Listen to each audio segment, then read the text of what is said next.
Individual cultural variables. तो start करते हैं अपने टॉपिक को।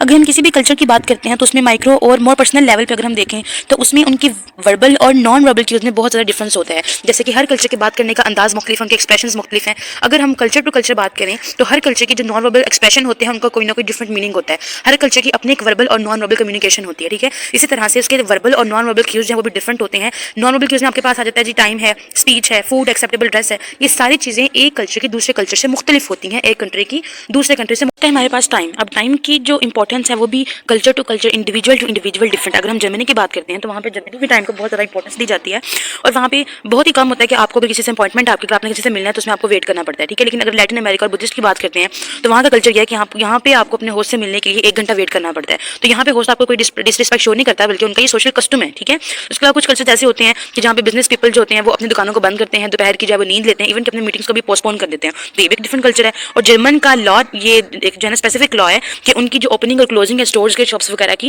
वो स्पेसिफिक टाइम पे की जाती है। अगर हम पाकिस्तान की बात करते हैं तो